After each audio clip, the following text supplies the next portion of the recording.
Assalamualaikum warahmatullahi wabarakatuh. Kami dari kelompok 2, perkenalkan nama saya Muhammad Askar dan selaku teman saya Ari Chandra.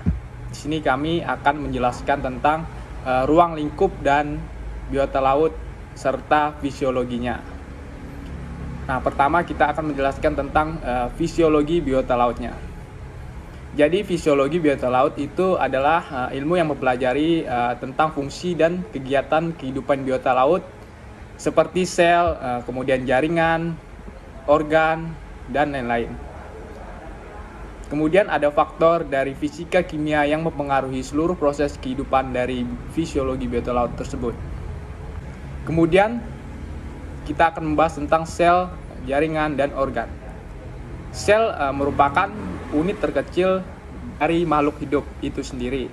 Sel terdiri dari 3. Yang pertama itu membran sel, yang kedua adalah inti sel, dan yang ketiga adalah sitoplasma. Jadi ketiganya itu memiliki perbedaan masing-masing. Sel juga memiliki 2 perbedaan. Perbedaan yang pertama yaitu adalah dari sel hewan, dan yang kedua adalah dari sel tumbuhan. Ciri-ciri dari sel hewan yaitu sel hewan tidak memiliki dinding sel, kemudian tidak memiliki plasida, kemudian sel hewan memiliki lisosum dan sentrosum, kemudian timbunan zat berupa lemak dan glikogen. Bentuk dari sel hewan tersebut yaitu tidak tetap. Kemudian kita masuk ke jaringan. Jaringan merupakan bagian dari beberapa sel yang sejenisnya memiliki fungsi yang sama. Jaringan penting pada hewan. Yang pertama adalah jaringan epitel, kemudian yang kedua jaringan otot, ketiga jaringan saraf, 4 jaringan ikat, dan yang kelima jaringan penyokong. Kita akan jelaskan satu persatu. Yang pertama adalah jaringan epitel. Jaringan yang melapisi permukaan tubuh bagian luar maupun dalam. Bentuk jaringan tersebut yang pertama epitel pipih, yang kedua epitel silindris bersila, dan yang ketiga adalah epitel kubus berlapis tunggal. Kemudian jaringan otot. Jaringan otot tersusun atas sel-sel otot dan bersifat lentur. Jaringan otot sendiri memiliki ciri-ciri. Yang pertama adalah otot polos terdapat pada dinding sel dalam. Kemudian otot lurik terdapat pada kerangka. Dan yang ketiga adalah otot jantung terdapat pada dinding jantung. Kemudian jaringan saraf. Jaringan saraf tersusun atas sel-sel saraf.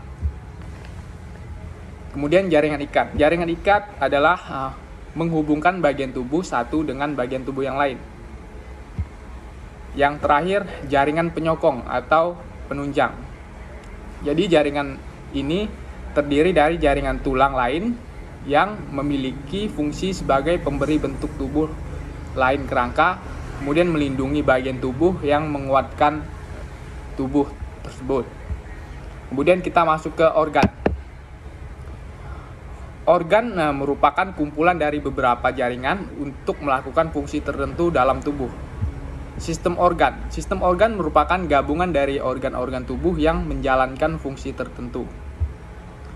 Kemudian kita akan ke fisiologinya.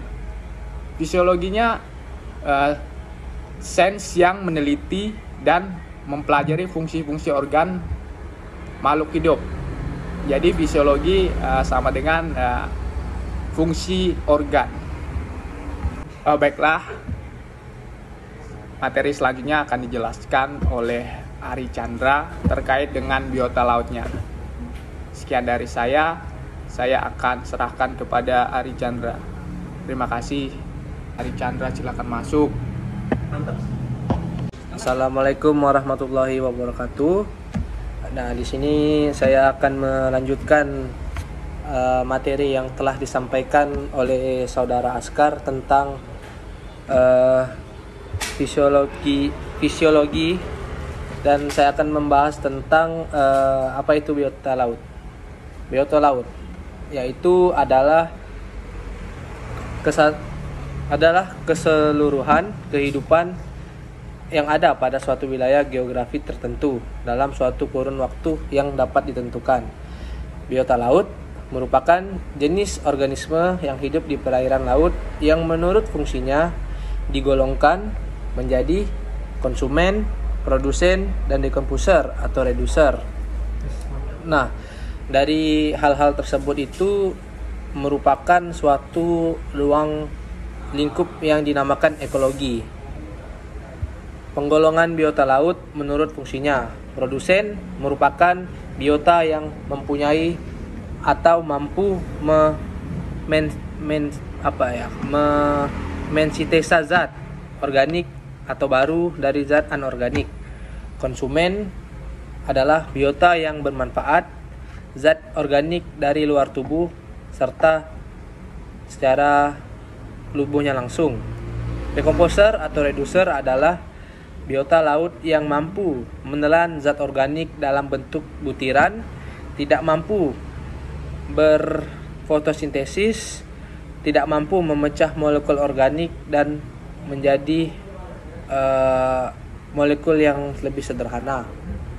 Selanjutnya, penggolongan biota laut menurut sifat hidupnya.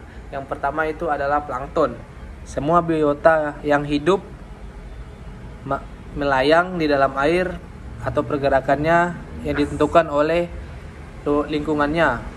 Contohnya spirulina atau chlorella dan lain-lain. Yang kedua adalah nekton. Semua biota yang dapat berenang bebas dan mengatur diri sendiri dengan arah pergerakannya. Contoh dari nekton itu adalah ikan. Bentos.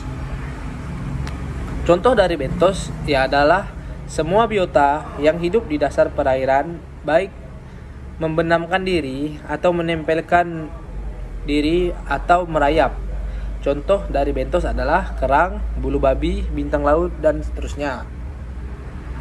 Nah, adapun perubahan lingkungan dan keberagaman biota laut, perubahan kondisi yang disebabkan atau terjadi di masa lalu hingga saat ini yang ditambahkan dengan interaksi biota laut dalam siklus pemangsaan merupakan faktor yang berpengaruh terhadap adanya daya adaptasi pada biota laut. Kemanapun adaptasi biota laut yang berlangsung dalam jangka waktu lama dan akhirnya menjadi suatu evolusi yang menjadikan keanekaragaman biota laut menjadi sesuatu hal yang tinggi. Tidak terlepas juga dari faktor oceanografi, yaitu adalah faktor fisika, kimia, dan biologi. Faktor fisika itu adalah faktor yang mempengaruhi lingkungan laut. Jadi faktor-faktor yang mempengaruhi lingkungan laut itu bisa dibagikan menjadi suhu, kecerahan, kecepatan arus, gelombang, dan pasang surut air laut. Dan ada faktor kimianya adalah hal-hal yang mempengaruhi tentang lingkungan laut, yaitu adalah salinitas, oksigen, massa terlarut, derajat keasaman atau pH, dan unsur hara lainnya.